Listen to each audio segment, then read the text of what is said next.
Selamat pagi Bapak Ibu, Saudara-saudari yang dikasihi Tuhan. Shalom, salam damai sejahtera bagi kita semua. Bapak Ibu, pagi hari ini saya berada di ruangan kebaktian tunarungu.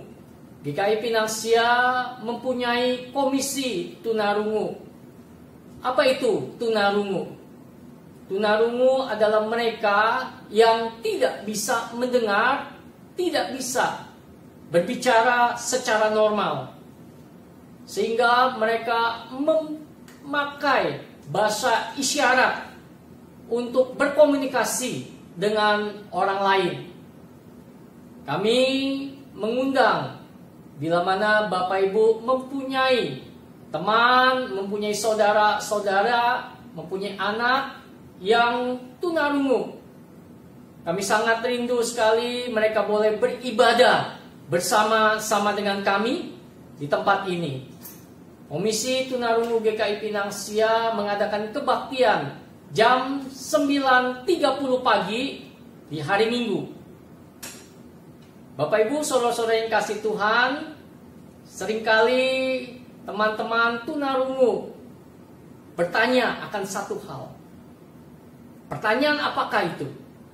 Seringkali mereka bertanya, mengapa Tuhan menciptakan kami? Tidak bisa mendengar, tidak bisa berbicara. Dosa siapa tersebut?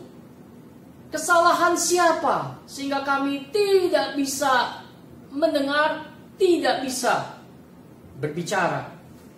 Bapak Ibu, saudara-saudara yang kasih Tuhan, Yohanes pasal yang ke-9, menceritakan cerita yang mirip. Orang yang buta sejak lahirnya. Yohanes pasal yang ke-9 ayat 1 sampai yang ke-4. Orang buta sejak lahirnya. Murid-murid bertanya kepada Tuhan Yesus, Rabi, siapakah yang berbuat dosa? Orang ini sendiri atau orang tuanya sehingga ia dilahirkan buta? Jawab Yesus, bukan dia atau bukan juga orang tuanya. Tetapi karena pekerjaan Allah harus dinyatakan di dalam dia. Bapak Ibu, saudara-saudara yang kasih Tuhan, orang buta sejak lahir. Teman-teman tunarungu sejak lahir. Dosa siapa? Bukan dosa Anda, bukan dosa orang tuamu, tetapi karena pekerjaan Tuhan harus dinyatakan di dalam dia. Nah, Bapak Ibu, saudara-saudara yang kasih Tuhan, juga teman-teman tunarungu. Ini firman Tuhan. Dan biarlah kita terus bersemangat bekerja melayani Tuhan. Orang normal juga harus bekerja melayani Tuhan. Bapak Ibu, saudara-saudara yang kasih Tuhan, ayat yang keempat dari Yohanes pasal yang ke-9 berbunyi demikian. Kita harus mengerjakan pekerjaan Dia yang mengutus aku. Selama masih siang akan datang malam, di mana tidak ada seorang pun yang dapat bekerja. Ayat yang keempat adalah sambungan dari ayat pertama, ayat kedua, dan ayat yang ketiga, di mana Tuhan Yesus menginginkan siapapun orang tersebut, baik anak kecil, remaja, pemuda, pasangan suami istri, usia indah, terlebih teman-teman tunarungu, ataupun mereka yang mempunyai kelainan-kelainan ketika diciptakan oleh Tuhan. Mereka diciptakan seturut dengan kehendak Tuhan, dan Tuhan ingin mereka melayani Tuhan. Tuhan pasti menolong, Tuhan pasti menyertai, Tuhan pasti memberkati. Bapak Ibu, saudara-saudara yang kasih Tuhan, biarlah masa-masa yang kita hadapi sekarang ini masih siang dan sebentar akan malam. Mari kita bekerja. Mari kita melayani Tuhan. Bapak Ibu saudara-saudara yang kasih Tuhan, mari kita berdoa, khususnya masa sekarang sudah dibebaskan situasi-situasi yang ada. Masyarakat bisa bekerja, bisa beraktivitas. Tetapi jangan salah, virus corona belum bisa dituntaskan, belum bisa diselesaikan. Jadi kita harus berhati-hati. Jangan sampai kebebasan kita mencelakakan kita. Jangan sampai kebebasan kita mencelakakan orang lain. Kita berdoa untuk hal itu. Dan juga kita berdoa untuk ibadah pada pagi hari ini. Biarlah kita terus dikuatkan. Biarlah kita terus ditolong. Biarlah kita terus dipimpin untuk melakukan kehendak Tuhan. Mari kita tundukkan kepala, kita berdoa. Tuhan, kami berseru kepadamu karena kami sadar banyak kelemahan yang kami alami. Baik kami orang normal, baik kami yang mempunyai keterbatasan, termasuk teman-teman kami tunarungu. Kami butuh akan pertolongan-Mu ya Tuhan. Khususnya masa sekarang ketika diberlakukan kebebasan memilih oleh pemerintah. Biarlah Tuhan tolong agar kami bisa penuh dengan hikmat bijaksana, beraktivitas dengan baik, bekerja dengan baik. Dan kami rindu kebebasan kami, kebebasan orang-orang banyak. Jangan sampai mencelakakan mereka, jangan sampai mencelakakan orang lain. Tetapi kami boleh bersama-sama aman, kami boleh sama-sama menjaga satu dengan yang lainnya. Engkau berkati, khususnya untuk masa-masa sekarang ini, masa-masa transisi. Biarlah setiap orang boleh menjaga akan ketertiban, boleh patuh dan boleh disiplin adanya. Kami juga bersatu hati menyerahkan untuk ibadah pada pagi hari ini. Tuhan tolong kami, mampukan kami untuk mengerjakan kehendak Tuhan. Mampukan kami untuk taat dan setia. Berkati untuk gereja-gereja yang sudah mempersiapkan untuk ibadah ini. Berkati untuk gereja-gereja klasis Priangan. Engkau berkati untuk saudara-saudari yang mengikuti akan ibadah ini. Tolong mereka, khususnya jemaat-jemaat GKI Pinang Sia. Yang sakit, Tuhan sembuhkan. Yang berputus asa, Tuhan hibur, Tuhan kuatkan. Dan jika ada masalah-masalah di tengah-tengah keluarga, Tuhan biar Engkau memulihkan keluarga mereka. Tidak ada yang mustahil bagimu ya Tuhan. Engkaulah satu-satunya pengharapan kami di dalam kehidupan ini. Engkau berkati melalui ibadah yang kami ikuti pada hari ini. Dalam nama Tuhan Yesus kami bersyukur dan berdoa. Amin.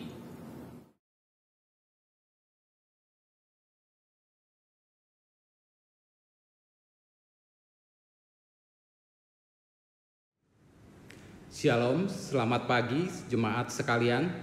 Kita bersyukur kita boleh tetap datang ke hadapan Tuhan untuk beribadah. Walaupun kita setelah 2 bulan ini beribadah secara online, namun kita masih tetap menyembah dan memuji Tuhan. Kita meyakini bahwa Tuhan tetap ada di tengah-tengah kita. Mari bersatu hati memuliakan Tuhan. Mulia bagi Allah.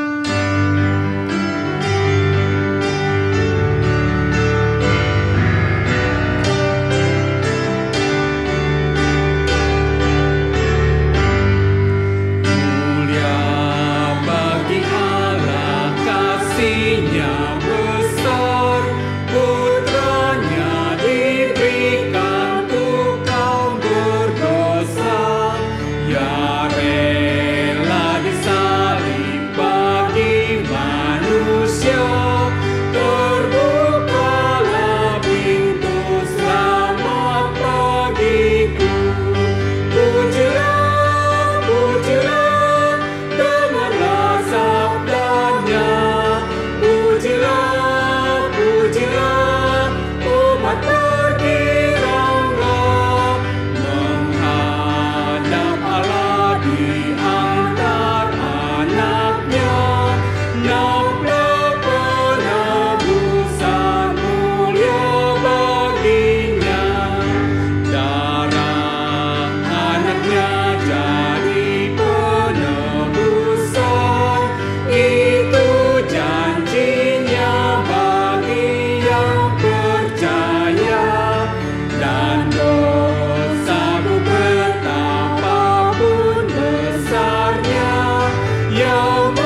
Ibadah ini terlaksana atas dasar pertolongan kita di dalam nama Tuhan yang menjadikan langit dan bumi yang tetap setia untuk selama-lamanya.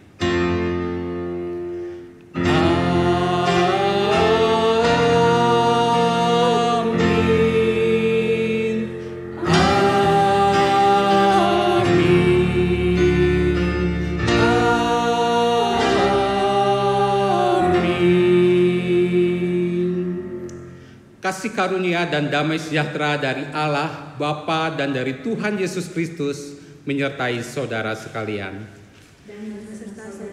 Ayat pembuka diambil dari Mazmur yang ke-100 ayat 4 sampai yang ke-5. Masuklah melalui pintu gerbangnya dengan nyanyian syukur, ke dalam pelatarannya dengan puji-pujian. Bersyukurlah kepadanya dan pujilah namanya, sebab Tuhan itu baik. Kasih setianya untuk selama-lamanya, dan kesetiaannya tetap turun-temurun. Mari kita masuk di dalam doa. Tuhan Allah Bapa kami menaikkan syukur kepadamu. Di pagi hari ini kami boleh datang beribadah kepada Tuhan, dan kami juga merasakan akan kasih setia Tuhan dan pemeliharaan Tuhan. Walaupun kami beribadah secara online di rumah masing-masing, namun kami meyakini Tuhan tetap berada di tengah-tengah kami. Tuhan, kami menyadari ketidaklayakan kami, karena kami adalah orang yang berdosa. Kami memohon Tuhan mengampuni dan menguduskan setiap kami, sehingga kami boleh berkenan kepada Tuhan. Terima kasih Tuhan, mohon Tuhan menyertai ibadah pagi hari ini. Amin. Yesus Kristus tetap sama, baik kemarin maupun hari ini dan sampai selama-lamanya. Sebuah pujian yang menyatakan iman percaya kepada Yesus. Pujian nomor 222, Ku percaya pada Yesus.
Percayalah kepada Tuhan di dalam setiap keadaan.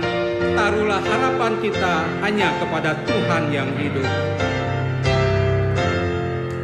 Ku percaya pada Yesus, rela sangkal diriku, hanya mendapatkan Yesus, bahagialah hidupku. Yesus, Yesus, ku percaya selamanya setia. Yesus, Yesus, indah mulia, oh tambahlah imanku. Bacaan bertanggapan diambil dari Ibrani pasal yang ke-11 ayat pertama sampai yang ke-6. Iman adalah dasar dari segala sesuatu yang kita harapkan dan bukti dari segala sesuatu yang tidak kita lihat. Sebab oleh imanlah telah diberikan kesaksian kepada nenek moyang kita. Karena iman kita mengerti bahwa alam semesta telah dijadikan oleh firman Allah, sehingga apa yang kita lihat telah terjadi dari apa yang tidak dapat kita lihat. Karena iman, Habel telah mempersembahkan kepada Allah korban yang lebih baik daripada korban Kain. Dengan jalan itu ia memperoleh kesaksian kepadanya bahwa ia benar, karena Allah berkenan akan persembahannya itu, dan karena iman ia masih berbicara sesudah ia mati. Karena iman, Henokh terangkat supaya ia tidak mengalami kematian, dan ia tidak ditemukan karena Allah telah mengangkatnya. Sebab sebelum ia terangkat, ia memperoleh kesaksian bahwa ia berkenan kepada Allah. Tetapi tanpa iman tidak mungkin orang berkenan kepada Allah. Sebab barang siapa berpaling kepada Allah, ia harus percaya bahwa Allah ada, dan bahwa Allah memberi upah kepada orang-orang yang sungguh-sungguh mencari Dia. Demikianlah firman Tuhan yang senantiasa menuntun kehidupan kita dan menolong kita. Sesungguhnya tangan Tuhan tidak kurang panjang untuk menyelamatkan. Apapun tantangan dan kesempatan yang kita hadapi, ada keamanan dan kedamaian di dalam lengannya yang kekal. Pujian nomor 228, Ia melindungi jiwaku.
Di dalam Tuhan ada rasa aman dan tentram, karena Tuhan akan selalu menjaga dan memberikan perlindungan.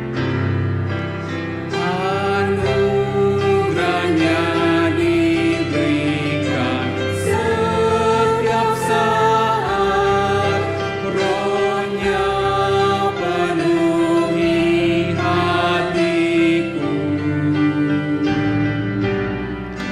Bila ku diangkatnya, puji Dia, mulia bagi penebusku. Yang menggenggamku dalam tangan teguh, ku rasa aman dan tentram. Dengan kasih-Nya segarkan jiwaku, Ya bimbingku sepanjang hidup. Ya bimbingku sepanjang hidup.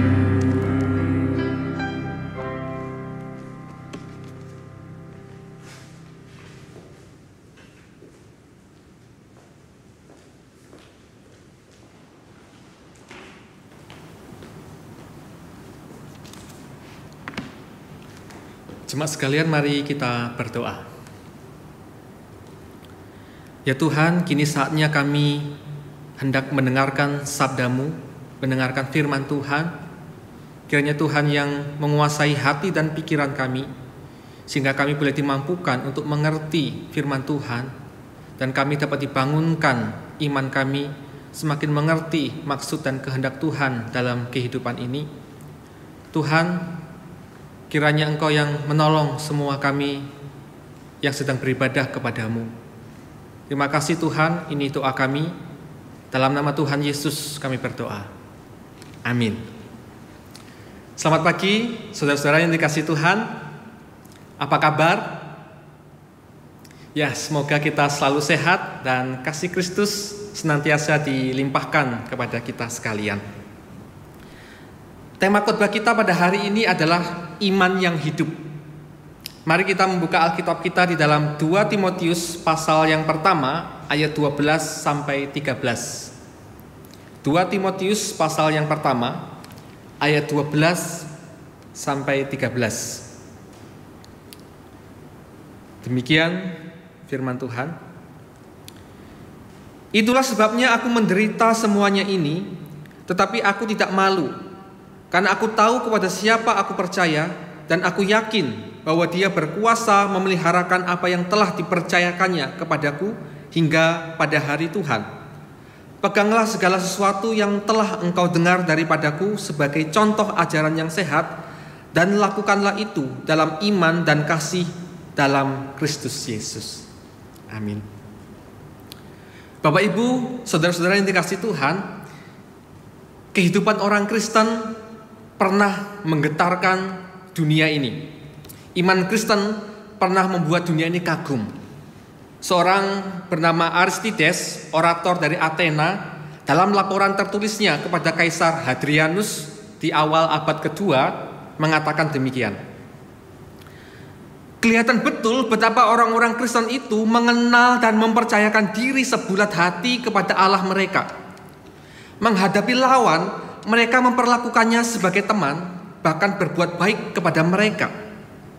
Istri mereka hidup bersih, sedangkan anak-anak perempuan mereka saleh serta sederhana.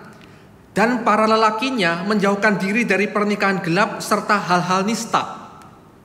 Mereka ajak budak-budak mereka untuk masuk agama mereka dengan penuh kasih sayang dan jauh dari paksaan. Lalu begitu budak-budak ini menjadi Kristen, mereka akan diperlakukan dan disapa sebagai saudara. Lebih lanjut, saudara-saudara, Aristides menulis laporannya, mereka saling mengasihi satu sama lain, tak pernah menolak memberi bantuan kepada siapapun yang membutuhkan. Bila mereka melihat orang asing, mereka menawarkan tumpangan.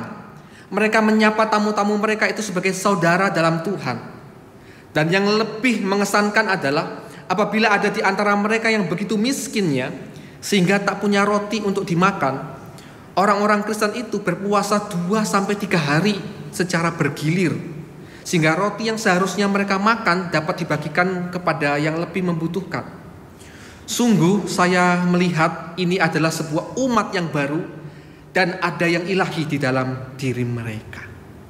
Saudara, laporan ini disampaikan kepada Kaisar Hadrianus pada waktu itu. Iman Kristen pernah mengagumkan, menggetarkan dunia ini. Saudara yang dikasihi Tuhan, bagaimana dengan iman Kristen di dalam kehidupan sekarang ini? Apakah masih mampu membuat dunia ini kagum dan menggetarkan dunia ini? Saya pikir kita semuanya setuju bahwa iman itu selalu berkaitan dengan dampak atau efek. Ya enggak sih? Iman itu selalu bicara masalah dampak atau efek. Kalau dulu sebelum beriman kepada Tuhan Yesus, hidup kita suka-suka gue. Sekarang ketika beriman kepada Tuhan Yesus, masih tetap suka-suka gue. Dulu penipu, sekarang penipu. Terus di mana peran iman sebenarnya? Udah 20 tahun loh percaya kepada Tuhan Yesus. Udah 20 tahun menjadi orang Kristen. Kok nggak ada efeknya? Apa sih iman itu? Ini pertanyaan yang relevan untuk kita renungkan.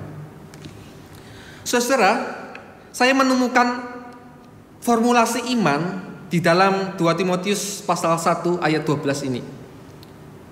Jadi iman itu menyangkut pengetahuan, keyakinan, dan perbuatan. Pengetahuan akan kebenaran itu akan menimbulkan keyakinan, dan keyakinan itu akan menghasilkan sebuah dampak dalam perbuatan kita. Itulah iman. Bermula dari pengetahuan akan kebenaran, kemudian kita meyakini apa yang kita ketahui sebagai kebenaran itu, dan kemudian muncul satu dampak lewat perbuatan kita. Itulah iman. Paulus mengatakan, itulah sebabnya aku menderita semuanya ini, tetapi aku tidak malu, karena aku tahu apa yang kupercaya, dan aku yakin bahwa Dia berkuasa memeliharakan apa yang telah dipercayakannya kepadaku hingga pada hari Tuhan. Saudara, perhatikan kata tahu. Karena aku tahu apa yang kupercaya. Paulus tahu apa yang dipercaya. Jadi tidak modal percaya saja. Ada aspek knowledge, pemahaman, pengetahuan. Kemudian perhatikan kata yakin di sana. Aku yakin bahwa Dia berkuasa memeliharakan apa yang telah dipercayakan. Jadi bukan hanya sekedar tahu, Paulus yakin benar apa yang dia ketahui. Jadi tidak modal tahu saja, tapi Paulus juga yakin. Disinilah ada aspek belief. Tadi ada knowledge, sekarang ada aspek belief. Itu iman. Lalu apa dampak dari proses tahu dan yakin itu? Paulus mengatakan, itulah sebabnya aku menderita semuanya ini, tetapi aku tidak malu. Saudara yang dikasihi Tuhan, memberitakan Injil itu tidak mudah. Karena Injil, Paulus harus menderita, bahkan ia dipenjara, dicaci maki dan dihina orang. Namun ia terus bertahan dan tidak menyerah, tidak berhenti mengabarkan Injil. Dia tanggung semua penderitaan itu. Dengan imannya itu, ia mampu melihat rencana Allah, sekaligus dia mampu memahami kehendak Tuhan dalam hidupnya. Dia harus mengalami banyak kesulitan, tetapi dia hadapi dengan kaki tegak. Saudara yang dikasihi Tuhan, jadi apa yang dia ketahui dan apa yang dia yakini berdampak dalam kehidupannya.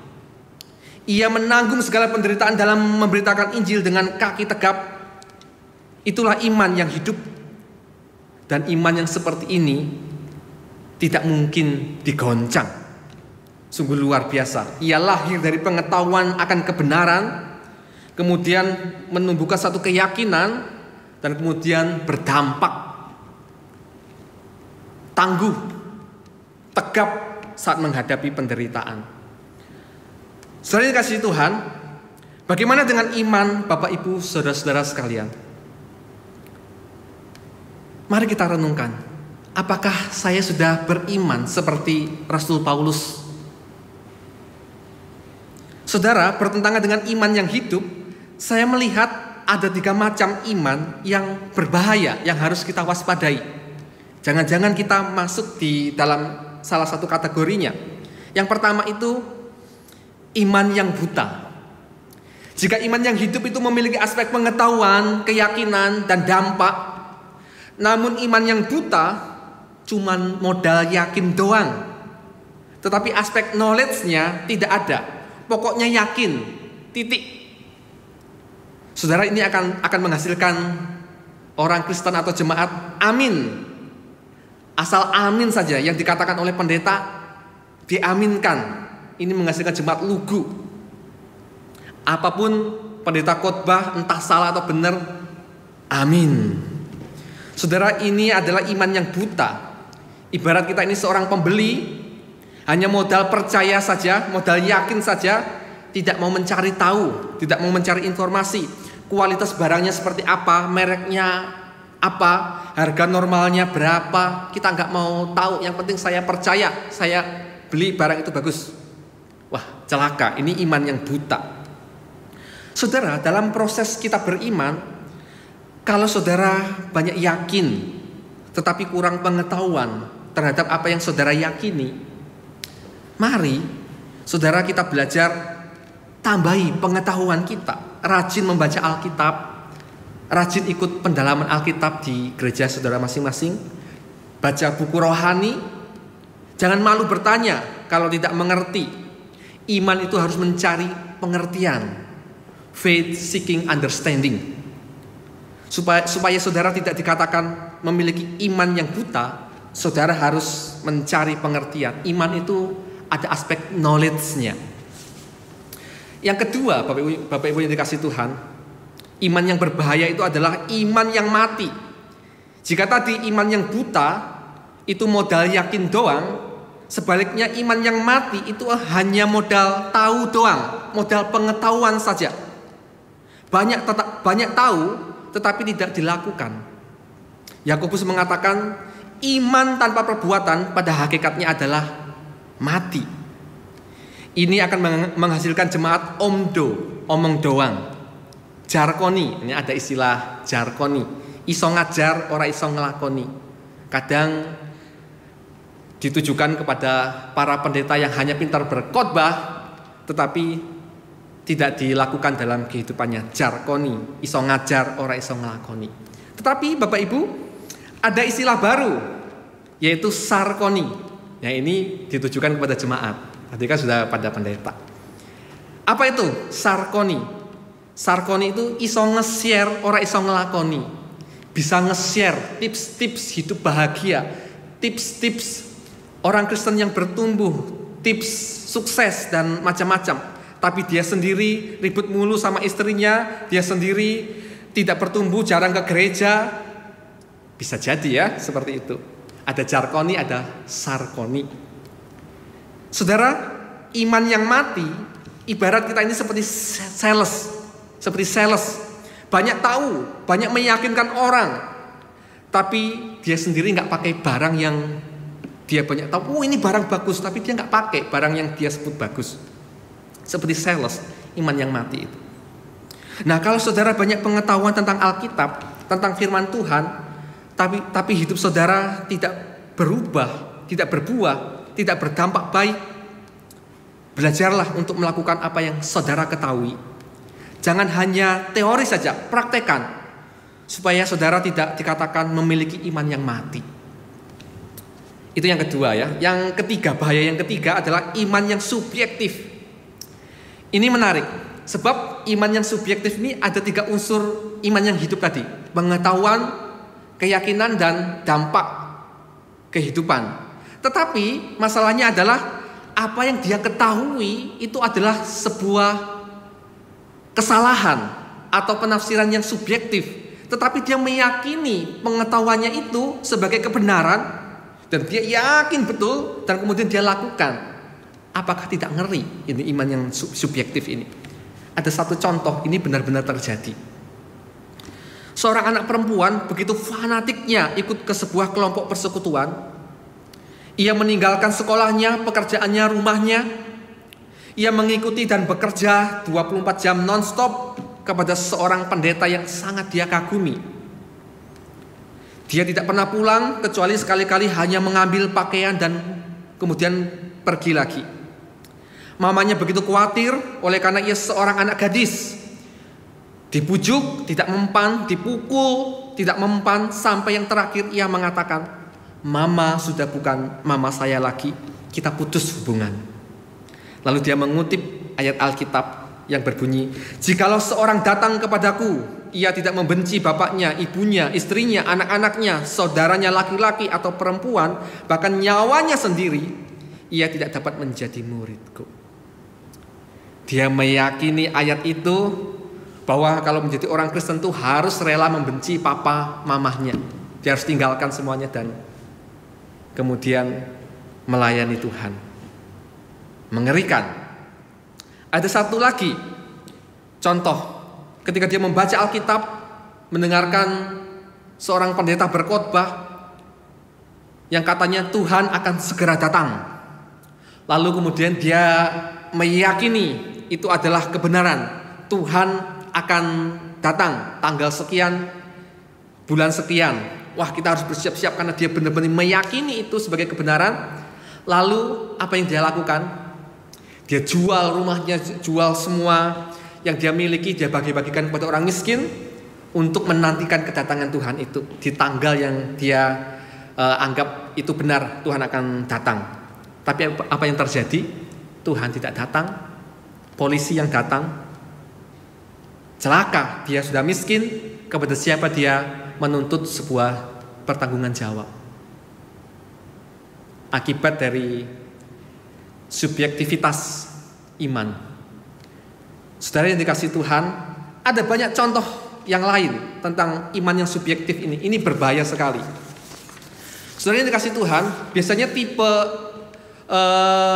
iman yang subjektif ini jemaat yang suka kepada hal-hal misteri, yang berbau misteri, ngeramal satu yang berbau misteri, misalkan 666, teori konspirasi, diyakininya betul-betul.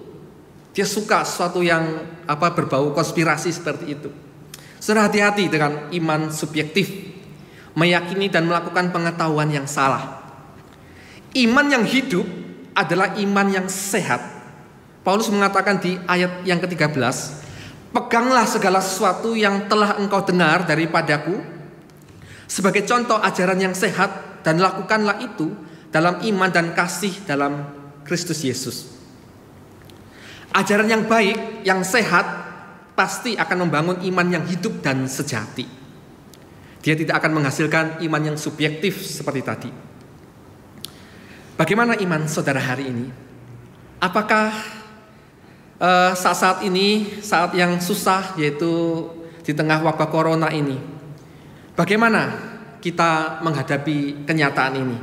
Apakah iman yang kita yakini cukup berdampak dalam kehidupan kita? Apa sih pengaruh iman dalam hidup saya saat saya menghadapi kesulitan seperti ini? Saudara, iman tidak pernah alergi dengan penderitaan.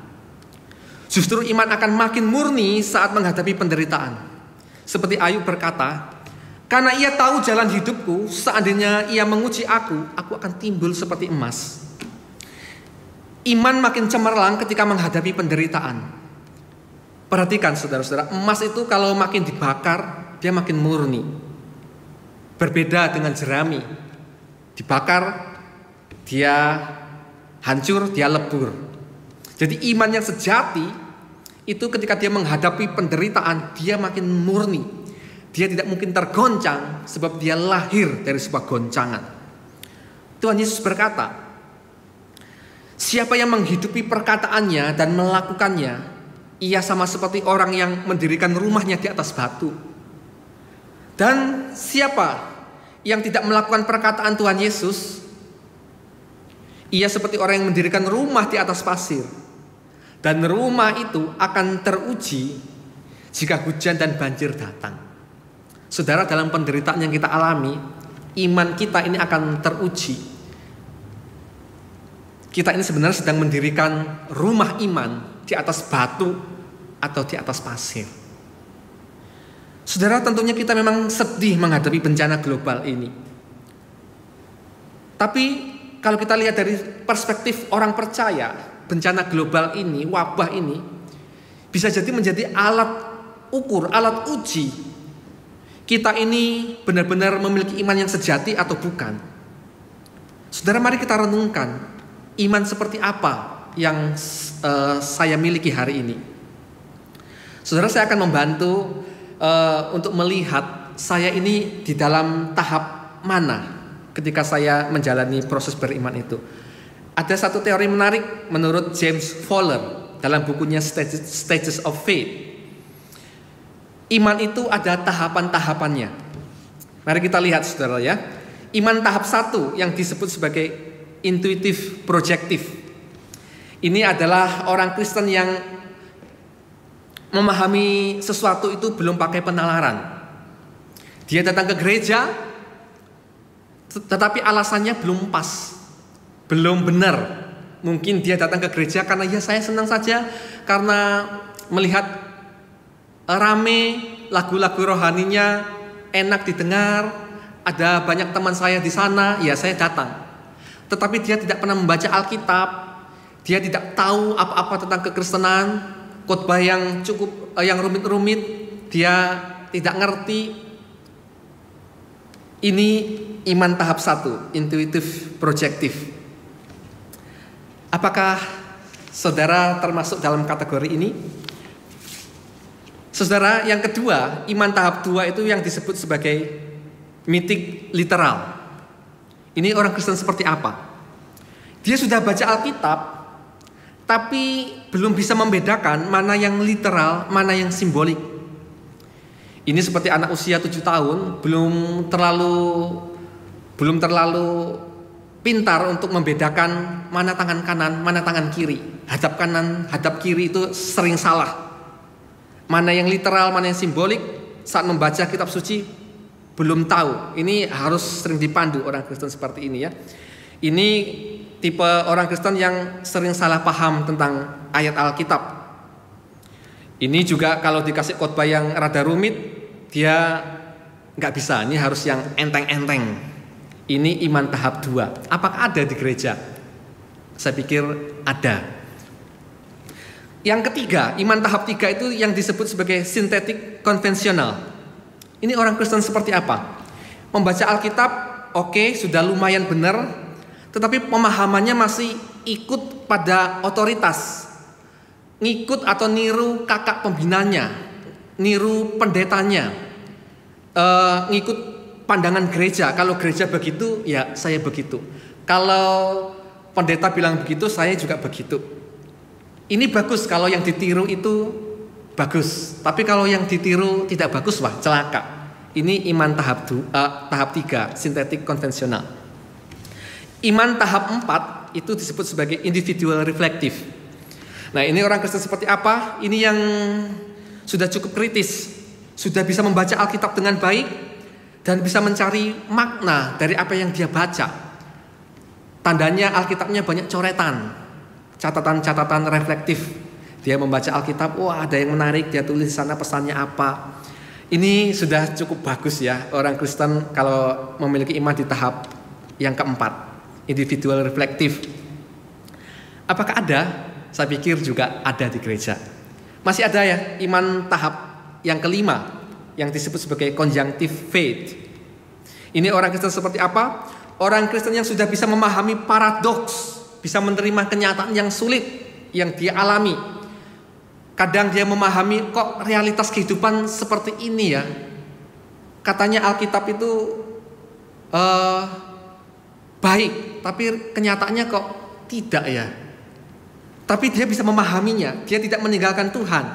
Dia mampu melihat rencana Tuhan, kebaikan Tuhan di dalam kesulitan yang dihadapi. Ini luar biasa kalau ada jemaat yang sudah memiliki iman tahap yang kelima ini. Saat menghadapi corona, dia mampu menemukan kebaikan Tuhan dan penyertaan Tuhan. Tidak gampang, bukan? Ini sudah levelnya tahap 5, conjunctive faith. Ini sudah bagus. Nah, iman yang terakhir tahap 6 itu yang disebut sebagai universalizing faith. Nah, ini orang Kristen seperti apa? Ini orang Kristen yang bukan hanya sudah bisa memahami paradoks dalam hidup ini, tetapi apa yang dia pahami, apa yang dia baca dalam Alkitab itu mampu mengubah hidupnya, karakternya berubah, penuh belas kasih. Dia mendapatkan pencerahan, hidupnya benar-benar bisa menjadi berkat. Dia benar-benar berubah dalam satu pertobatan. Ini iman yang tahap yang ke-6. Iman yang hidup yang sudah berdampak itu harus sampai kepada level ini, Bapak Ibu yang dikasihi Tuhan. Mari kita renungkan, kita sampai tahap mana saat kita beriman kepada Tuhan Yesus. Mungkin masih tahap yang ketiga, saudara harus terus tumbuhkan iman itu sampai hidup kita benar-benar berubah, karakter kita berubah, cara pandang kita berubah, sehingga hidup kita ini bisa menjadi berkat. Bukan hanya iman modal tahu doang, bukan hanya iman modal yakin doang, tetapi ada pengetahuan akan kebenaran, kemudian ada keyakinan, dan kemudian ada dampak satu kehidupan dari apa yang kita yakini itu. Tuhan memberkati kita. Mari kita berdoa.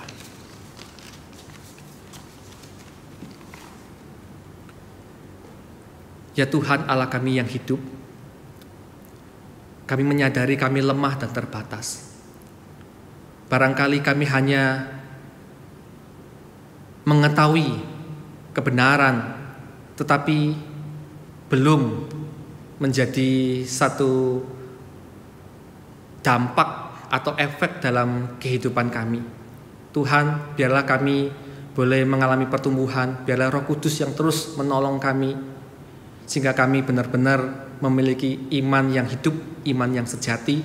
Apalagi saat kami menghadapi kesulitan di saat ini, biarlah kami boleh bertahan dalam menghadapi kesulitan tersebut. Terima kasih Tuhan, ini doa kami dalam nama Tuhan Yesus kami berdoa. Amin.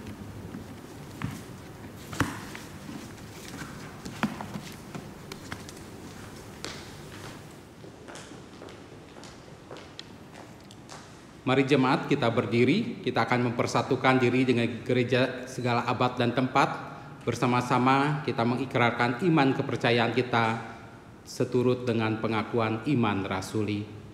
Aku percaya kepada Allah, Bapa yang Maha Kuasa, Khalik langit dan bumi, dan kepada Yesus Kristus, Anaknya yang tunggal Tuhan kita, yang dikandung dari Roh Kudus, lahir dari anak darah Maria, yang menderita sengsara di bawah pemerintahan Pontius Pilatus, disalibkan, mati dan dikuburkan, turun ke dalam kerajaan maut. Pada hari yang ketiga, bangkit pula dari antara orang mati, naik ke surga, duduk di sebelah kanan Allah, Bapa yang Maha Kuasa. Dan dari sana ia akan datang untuk menghakimi orang yang hidup dan yang mati. Aku percaya kepada Roh Kudus, gereja yang kudus dan am, persekutuan orang kudus, pengampunan dosa, kebangkitan tubuh, dan hidup yang kekal. Amin. Saatnya bagi kita untuk memberikan persembahan. Firman Tuhan yang mendasari persembahan kita diambil dari 1 Tesalonika 5 ayat yang ke-18. Mengucap syukurlah dalam segala hal, sebab itulah yang dikehendaki Allah di dalam Kristus Yesus bagi kamu. Mari kita menaikkan pujian, hitung berkat.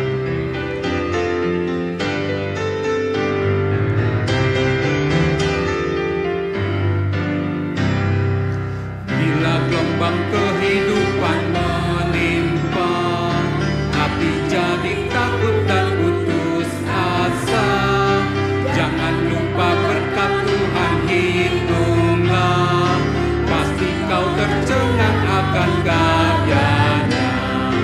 Hitung berkat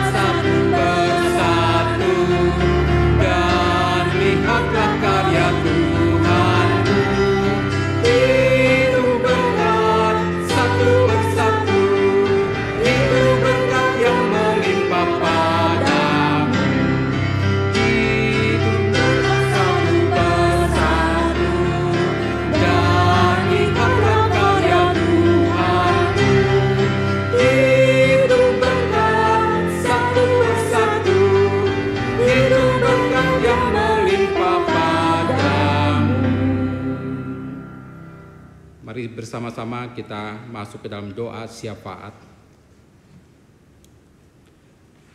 Tuhan, kami bersyukur karena Tuhan begitu peduli dan mengerti akan keadaan kami di tengah-tengah situasi pandemi COVID-19 ini. Kami berdoa untuk bangsa Indonesia dan juga bangsa-bangsa di dunia ini yang sama-sama kami menghadapi pandemi COVID-19 ini. Kami mendoakan untuk para pemimpin negara, kiranya mereka diberikan hikmat atas kebijakan-kebijakan mereka supaya mereka dapat mengambil keputusan untuk mengatasi masalah pandemi ini dan juga dampak-dampak sosial dan ekonomi yang ditimbulkannya. Kami juga berdoa untuk kesehatan para tenaga medis yang sedang berjuang untuk mengobati pasien-pasien yang terkena COVID-19 ini. Dan juga memohon hikmat bagi mereka yang berjuang untuk menemukan obat-obatan dan vaksin dari COVID-19 ini. Kami berdoa bagi gereja dan juga anak-anak Tuhan dimanapun mereka berada. Kiranya Tuhan tetap menolong di dalam mewartakan Injil Tuhan dan tetap menjadi saluran berkat bagi sesama. Di dalam nama Tuhan Yesus Kristus kami berdoa. Amin.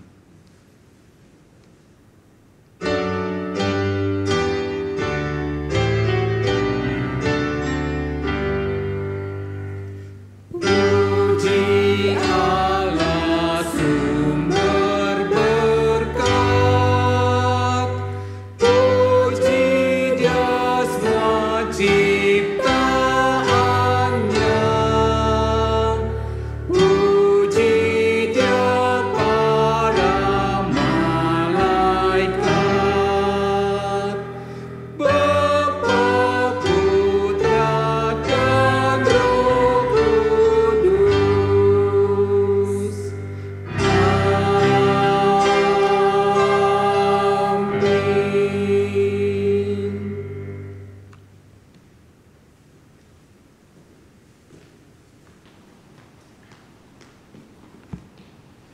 Sidang jemaat, arahkan hatimu kepada Tuhan dan terimalah berkat Tuhan. Tuhan memberkati engkau dan melindungi engkau. Tuhan menyinari engkau dengan wajah-Nya dan memberi engkau kasih karunia.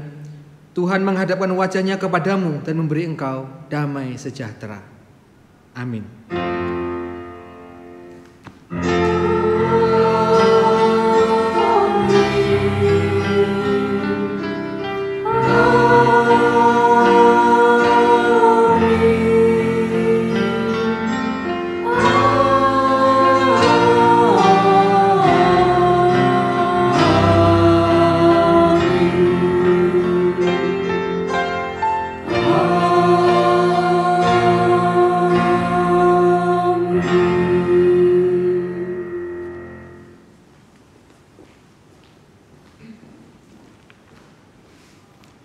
Ibadah sudah selesai, silakan mengambil saat teduh.